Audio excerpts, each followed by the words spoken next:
Kak, aku udah jalan 7 bulan pakai Vitasit. Basic skincareku juga aman. Pakainya juga seminggu 2 kali dengan metode sandwich. Nah, masuk bulan ke-6, iritasi di bagian kelopak mata dan bawah mata sampai bengkak. Hai Kak Nur Hayati, saya apoteker Ana, jadi saya bantu jawab ya Kak. Jadi makasih banget ke kakak nih udah sharing-sharing pengalamannya. Dan penting banget nih kita bahas bersama ya gitu ya. Soalnya tuh banyak banget orang-orang itu yang belum sadar kalau Vitasit ini bukan sekedar skincare. Ini adalah obat keras dengan kandungan tretinoin yang penggunaannya idealnya tuh di bawah pengawasan dokter, Kak. Gitu. Kenapa nih gitu ya? Kenapa harus ada di bawah pengawasan dokter? Ini alasannya yang perlu Kakak ketahui. Yang pertama, karena kandungan tretinoin yang ada di dalam Vitasit ya, ini adalah turunan vitamin A yang dia tuh bersifat iritatif yang tinggi gitu.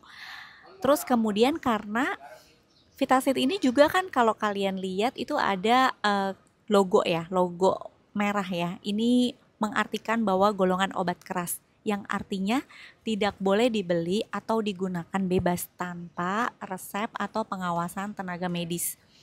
Terus kemudian dipakainya hanya untuk kondisi tertentu kayak untuk akne vulgaris atau jerawat ya. Dan itu pun ada evaluasi secara berkala gitu. Nah, ada lagi pertanyaan, kok awalnya aman, tapi baru mulai iritasi di bulan ke-6. Nah, kulit kita kan punya titik jenuh dan toleransi ya, Kak. Jadi meskipun awalnya tuh terlihat kesannya tuh baik-baik aja gitu. Tapi bukan berarti kulit itu sepenuhnya cocok atau aman secara terus-menerus. Kemudian ada iritasi di area mata atau di kelopak dan bawah mata ya. Ini menandakan bahwa ada penyebaran produk yang secara tidak sengaja. Kemudian kulit dia di daerah ini kan sangat tipis ya, dan dia tuh nggak punya pelindung seperti bagian wajah lain gitu ya. Dan ini juga bisa jadi kalau kakak tuh mungkin terjadi kekeringan kulit yang parah gitu ya, sehingga jadi makin sensitif gitu. Nah, bahayanya apa sih kalau pakai terus-terusan tanpa pengawasan gitu? Itu perlu diketahui juga. Yang pertama bisa terjadi iritasi kronis, bisa merah, perih, kulitnya ngelupas gitu ya. Terus kemudian yang kedua bisa terjadi hiperpigmentasi pasca inflamasi. Jadi kayak ada bekas iritasi gitu ya yang menghitam. Dan yang ketiga, skin barriernya kakak rusak.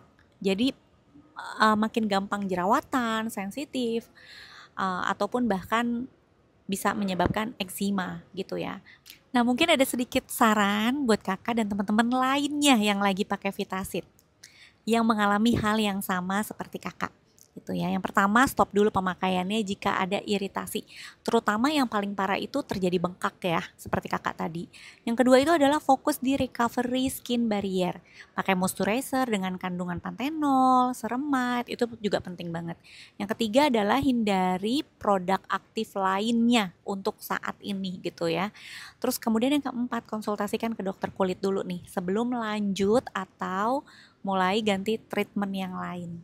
Nah, kalau misalnya kakak mau mengganti alternatif lain yang lebih aman untuk anti-aging ataupun jerawat ringan, sebenarnya bisa pilih yang lebih aman gitu ya. Contohnya apa sih? Ada retinol atau ada bakuchiol kayak gitu. Bisa pilih yang gentle dan banyak versi kosmetik yang resmi intinya yang bisa dipakai tanpa resep gitu. Yang paling penting itu adalah kakak tahu bahwa Vitasit ini adalah obat, bukan skincare harian. Nah, kalau mau pakainya tanpa kontrol, itu bisa jadi efeknya bukan kinclong, tapi malah jadi krisis kulitnya jangka panjang kayak gitu.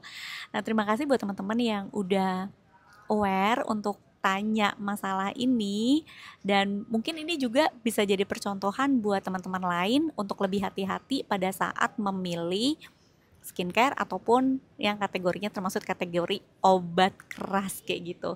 Nah, nanti kan Nur Hayati kalau mau tanya-tanya soal produknya atau apa, nanti boleh DM aku juga nggak apa-apa. Oke, semoga video ini bermanfaat ya. Bye-bye.